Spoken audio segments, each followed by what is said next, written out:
hermanos, tomar decisiones con sabiduría en un momento cuando nos sentimos en una situación así como el rey Salomón. Tomar decisiones con sabiduría, porque en un momento dado vamos a encontrarnos con una situación difícil donde debemos de tomar una decisión, pero que esa decisión debe ser con sabiduría, así como hombres y mujeres, ¿verdad? Porque si tomamos decisiones neciamente, podemos cometer errores y tal vez podemos pagar por el resto de nuestra vida. A veces vamos a encontrarnos con una situación donde la vida está en juego, donde nosotros tenemos que elegir entre la vida y la muerte.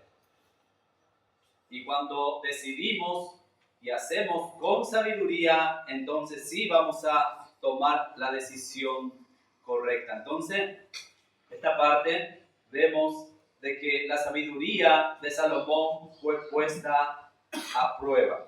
Versículo 16 dice: en aquel tiempo vinieron al rey 2 mujeres rameras.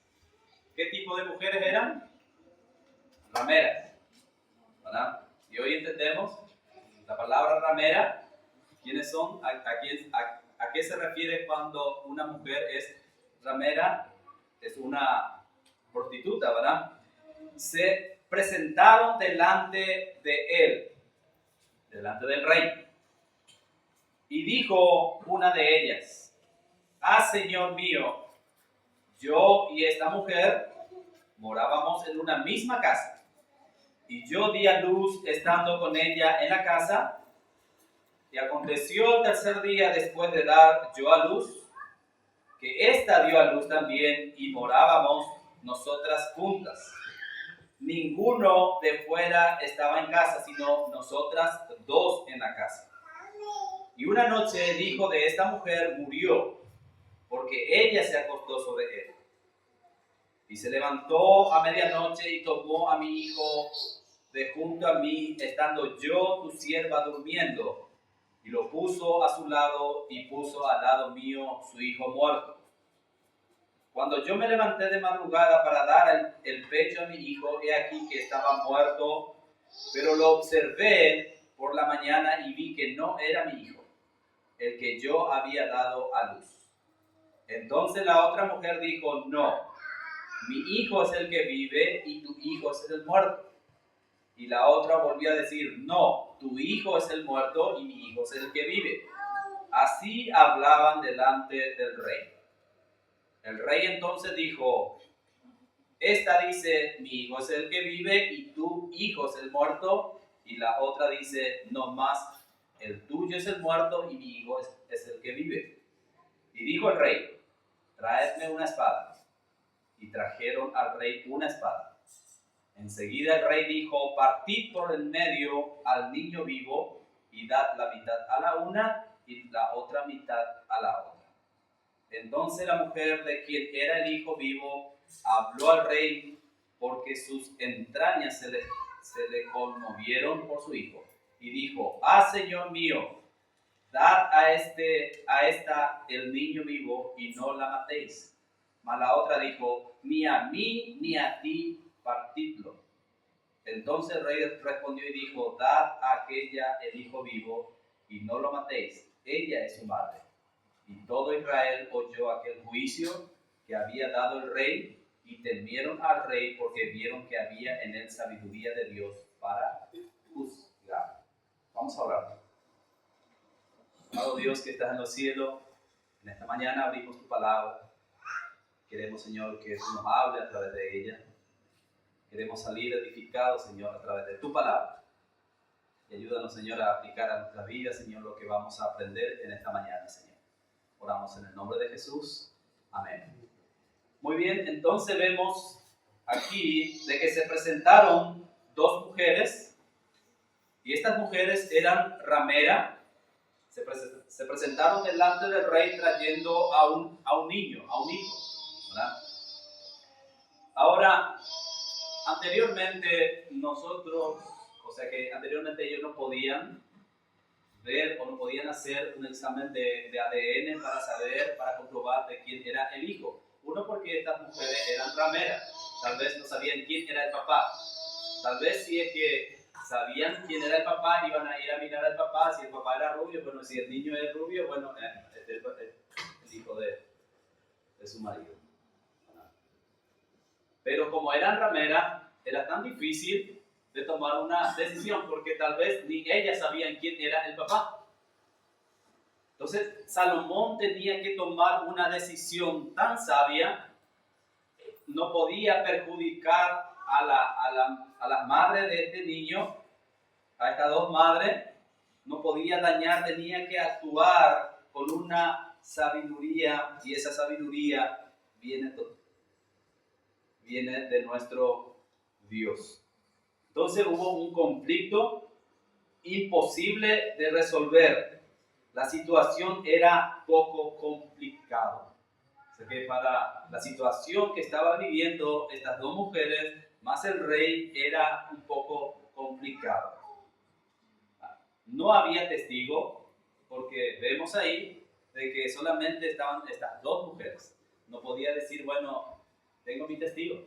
Fulano era mi testigo, que vivía en la otra pieza, es mi testigo de que este es mi testigo. No había, dice, testigo, tampoco no había evidencia.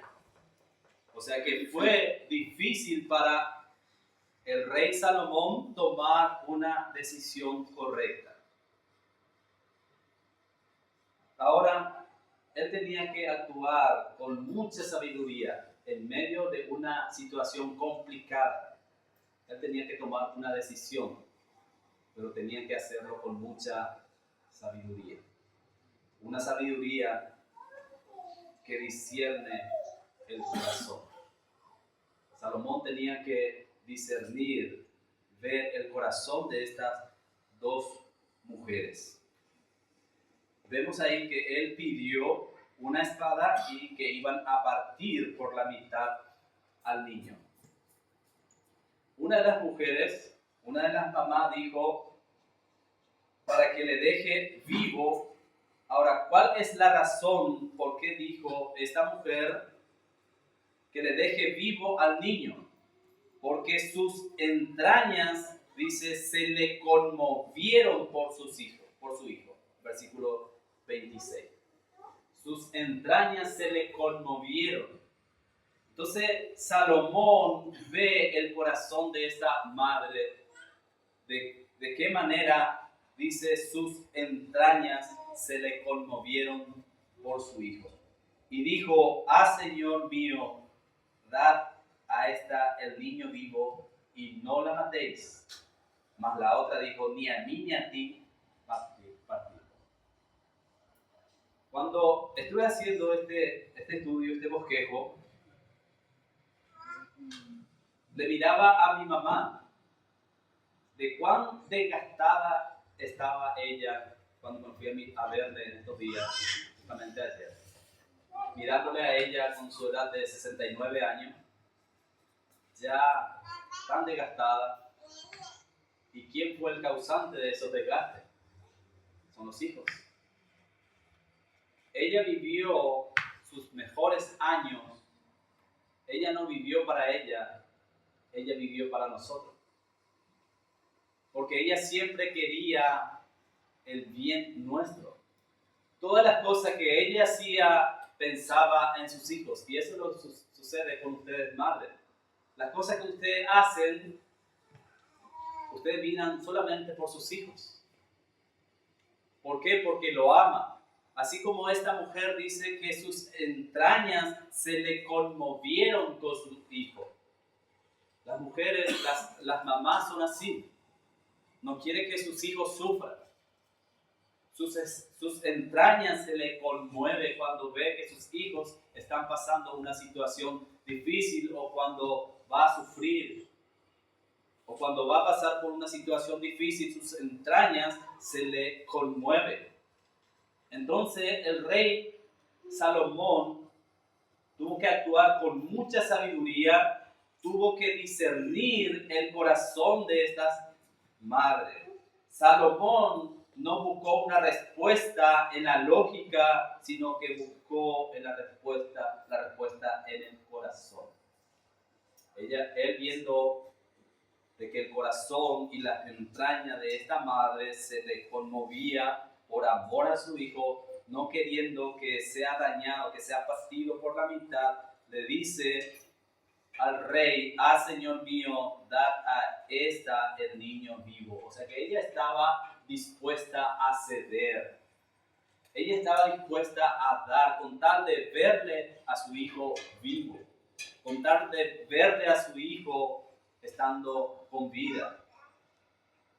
Ella estaba dispuesta a negarse a sí misma. No importa el dolor que esto le iba a producir, que eso le iba a causar perderle a su hijo, pero ella estaba dispuesta a dar, a ceder, con tal de que su hijo viva, con tal de que su hijo esté bien.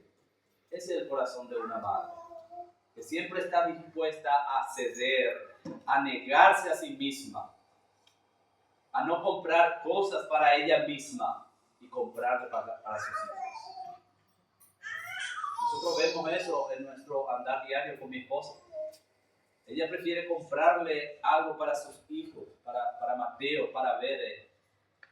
Ella no piensa en ella. Ella se niega a ella con tal de darle lo mejor a sus hijos. Es el corazón de una madre, piensa solamente en el bienestar de su hijo. Ahora la pregunta es, que va para los hijos, ¿valoramos lo que hace nuestra mamá? ¿Cuántas veces ni siquiera ellos duermen? Ellas ni siquiera duermen. ¿Por qué? Porque piensan en la necesidad de su hijo, que tal vez tiene que cubrir algunos gastos, alguna responsabilidad de sus hijos. Entonces, ¿valoramos eso como hijo? Pero ¿cuántas veces ni siquiera le damos gracias por lo que ellas hacen? Yo recuerdo que nosotros somos 12 hermanos. Cuando alguien no llegaba en casa, mi mamá se levantaba y oraba. Lo único que ella podía hacer es orar por nosotros. Yo normalmente tuve una vida de iglesia con otro mi hermano, entonces prácticamente cuando nosotros no llegábamos, ella sabía perfectamente que nosotros estábamos en alguna actividad de la iglesia, o sea que no había tanto peligro. Pero sí tenía hermanos que no iban a la iglesia, que no se congregaban, entonces cuando ellos no venían, sí, eso le causaba preocupación a ella porque no estaba en un lugar, o sea, como una iglesia, sino que estaban en otro lugar y corría peligro. Entonces, ¿qué ella hacía? Se levantaba de madrugada y oraba por sus hijos, por cada uno de sus hijos, para que Dios le guarde. Entonces, ella se negaba a dormir con tal de levantarse y orar por sus hijos. ¿Para qué? Para que Dios le pueda guardar. La verdadera madre, revelada por su amor sacrificial. La verdadera madre revela un amor sacrificial. Ella está dispuesta a perder con tal que el otro viva. Ella se desgasta con tal de que la otra persona pueda estar bien, con tal de que sus hijos puedan estar bien. Sin embargo, la otra madre dice: ni a mí ni a ti partidlo.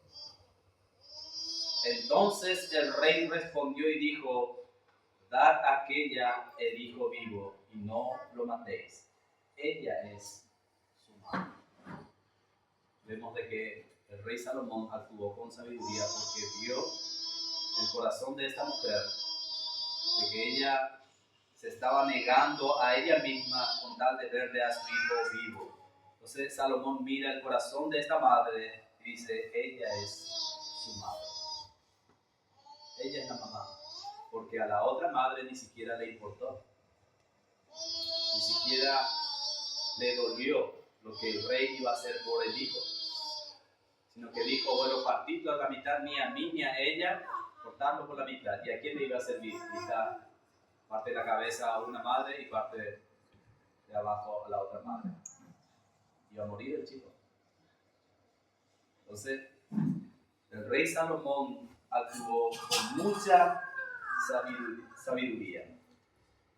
La pregunta es, que va para cada madre, y no solamente para cada madre, sino para cada uno de los que estamos aquí presentes en esta mañana. ¿Estás actuando con sabiduría cuando tomas decisiones? Aplicando esto del rey Salomón, ¿estás actuando con sabiduría cuando vas a tomar una decisión importante? Dios permite circunstancias en nuestra vida para que nosotros podamos actuar con sabiduría, pero ¿cuántas veces actuamos neciamente? No es aprobada la sabiduría que tenemos cuando actuamos neciamente. Dice la Escritura ahí en Proverbios capítulo 14, versículo 1.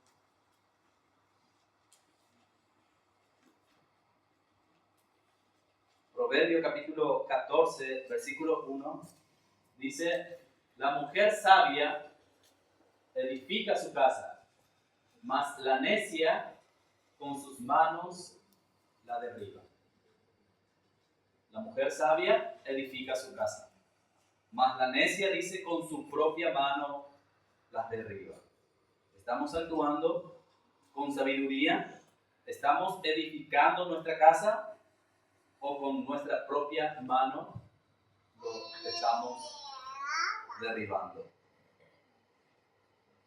Otra parte, ahí en Proverbios capítulo 31, versículo 16.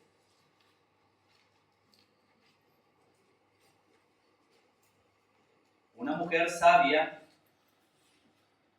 en primer lugar, actúa con sabiduría. En segundo lugar, una mujer sabia habla con sabiduría. Proverbios capítulo 31, versículo 26. Dice, abre su boca con sabiduría y la ley de clemencia está en su lengua. Abre su boca con sabiduría. Y esto no solamente, bueno, ahí en Proverbios encontramos que habla hacia la mujer virtuosa, pero como hijo de Dios, no solamente las mujeres, sino que nosotros como hombres de Dios también debemos de hablar con sabiduría. ¿Cuántas veces demostramos nuestra necedad con nuestra forma de hablar? Uno se da cuenta de que es tan necio una persona por su forma de hablar. En otra parte de la Escritura dice, inclusive se le considera sabio a un necio cuando calla. O sea que es mejor que te calles si vas a hablar cosas que no trae nada de edificación, que solamente es para ofender, que solamente es para herir, que solamente es para maltratar. Es mejor que te calles, porque se te va a considerar como una persona sabia si te callas. Porque apenas abrís la boca, todos se dan cuenta de que sos una persona necia. Que solamente sale la palabra de tu boca. Ahí tenemos el proverbio, aún el necio cuando calla es contado por sabio. El que cierra sus labios es entendido. Entonces hay momentos en que tenemos que callarnos. Hay momentos en que sí tenemos que hablar, pero hay momentos en que sí tenemos que callarnos. Entonces una mujer sabia habla con sabiduría, no habla neciamente, porque sabe de que puede destruir, no va a ser de edificación. En Proverbios 14:1 vemos de que la mujer sabia edifica su casa, y si esa palabra no va a ser de edificación, entonces prefiere callarse. Prefiere estar en silencio. Luego, la tercera parte, una madre debe tener una fe auténtica. Otro ejemplo que encontramos en la Escritura, ahí en 2 Timoteo capítulo 2, versículo 5, estas dos mujeres no solamente eran mujeres religiosas que asistían a los cultos, que venían los domingos, que no solamente eran religiosas, sino que estas dos mujeres tenían una fe genuina, una fe de verdad. Ellos vivían lo que realmente creían ellos. No tenían una fe fingida, sino que ellos actuaban de acuerdo a esa fe. En 2 de Timoteo 2:5 dice Pablo a Timoteo, trayendo a la memoria la fe no fingida que hay en ti, la cual habitó primero ¿en quién? En tu abuela Loida y en tu madre Eunice. Y estoy seguro que en ti también. Entonces estas dos mujeres tenían, dice, una fe genuina, una fe auténtica, no era fingida esa fe. Ahora, ¿qué entendemos nosotros con la palabra fingir? A veces fingimos una cosa. ¿Cuándo sucede eso? Cuando tenemos una fe, pero esa fe es fingida. Fingimos que somos cristianos cuando venimos a la iglesia. ¿Y quién te conoce bien? Lo de tu casa. Los que viven en tu casa. Los que están en tu alrededor. Estas dos mujeres no tenían una fe fingida. Su fe era auténtica. Y Timoteo era uno de los frutos de la fe de esta mujer. Porque esta mujer, este muchacho Timoteo, vio de que su abuela no tenía una fe fingida, su madre tampoco no tenía una fe fingida, sino que ellas tenían fe auténtica. Ellas vivían esa fe. Lo más terrible y lo más triste es cuando aparentamos una cosa. Cuando venimos religiosamente a la congregación, pero sin embargo, en la semana, ¿qué estuvimos haciendo? ¿Qué estuviste haciendo en la semana? ¿En qué estabas actuando? ¿Qué estabas diciendo? ¿Estabas actuando con sabiduría? ¿Estabas hablando con sabiduría?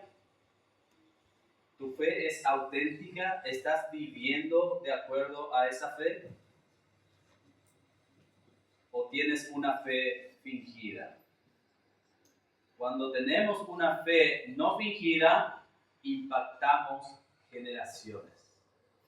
Vemos ahí la abuela, esa fe no fingida, transmitió a la hija Eunice. Luego, Eunice transmitió a Timoteo. Que luego Timoteo se convirtió en un pastor, siervo de Dios. Entonces, una fe no fingida impacta generaciones. Pero no sé si alguna vez has escuchado, si yo voy a ser como mi papá, prefiero no serlo más. O si voy a ser como mi mamá, es mejor no serlo más. Es cuando fingimos una fe que no es real, que no es cierto. En nuestra forma de actuar, en nuestra forma de hablar, no estamos demostrando una fe genuina, una fe auténtica. Fingimos esa fe. Entonces, una madre y un padre puede impactar generaciones cuando su fe es auténtica. Vemos como ejemplo a Timoteo, que la fe de su abuela, la fe de su mamá, Eunice, eso fue lo que le transmitió también a él. Luego se convirtió en un siervo de Dios. Como conclusión, una mujer sabia puede dejar legado eterno a sus generaciones. Estas dos mujeres, ellos podían poner pretexto, ellos podían poner excusa. Nos encontramos en la Biblia donde habla del papá de Timoteo. Ahora, ¿quién era el papá de Timoteo?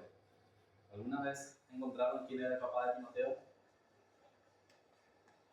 El padre de Timoteo era un griego. Pero estas mujeres, gracias a que ellos tuvieron esa fe genuina, esa fe auténtica, eso fue lo que le transmitió a sus generaciones, a Timoteo. Entonces, como mujer, como hombres y mujeres, debemos de dejar legado eterno a nuestras generaciones. Si yo te pregunto en esta mañana, si usted no está más en este lugar, ¿tus hijos seguirán? Si mañana, si el Señor decide llevarte su presencia, ¿tus ¿Tus hijos seguirán viniendo a este lugar o dejarán de venir? Eso puede suceder en cualquier momento. Nosotros no sabemos hasta cuándo vamos a vivir. Nadie sabe. Nadie puede decir, bueno, ¿sabe qué? Yo mañana me voy. Ni tenemos asegurado eso. Pero la pregunta es, ¿qué harán tus hijos el día de mañana? Ahora, ¿qué desafío podemos sacar?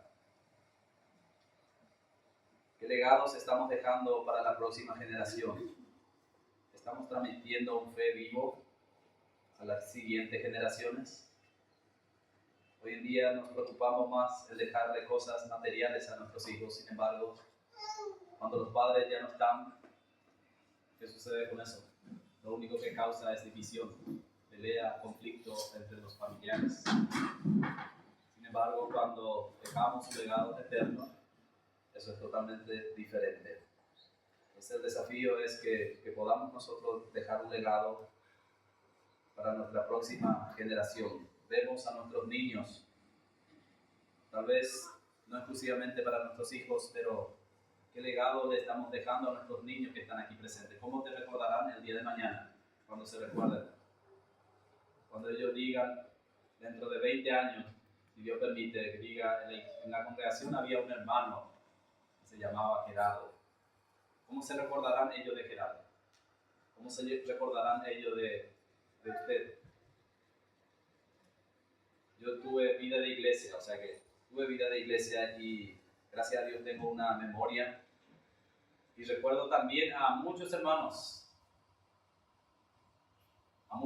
que tal vez hicieron estragos y a otros que sí mojaron la camiseta por la obra del Señor. Que fueron de ejemplo para mí, porque me han dejado un legado. Ahora puedo decir de que esas personas amaban al Señor.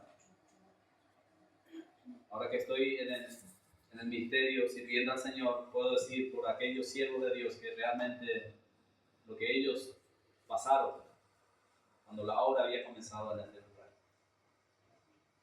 Entonces, hermanos, ¿qué legado te estamos dejando a la próxima generación? ¿Cómo te recuerdas que hoy pasaron a presentar el teatro? Entonces, hoy debemos de examinar nuestra vida. Hoy debemos de tomar este desafío y decir, bueno, yo quiero ser de ejemplo para alguien. Recuerda que alguien te está mirando. Aunque tal vez no estás haciendo un discipulado con materiales, pero recuerda que alguien te está mirando. Alguien de tu casa, alguien de la congregación, alguien de tu vecindad. Si alguien sabe que vos sos cristiano, eso ya es una gran responsabilidad. ¿Por qué? Porque ellos quieren verte como la luz y como la sal de la tierra. Para que al momento que has nacido de nuevo, hiciste un compromiso con el Señor. Hiciste un pacto con Él, diciéndole, yo quiero seguirte, quiero ser tu discípulo. Tal vez no tenés un ministerio en la iglesia. Tal vez no sos el diácono, no sos los músicos, no sos un maestro, pero sos cristiano. ¿Saben, hermano? El título más importante que tenemos nosotros es ser cristiano, ser hijo de Dios. El hecho de ser pastor, eso fue el llamado que Dios nos llamó para el ministerio.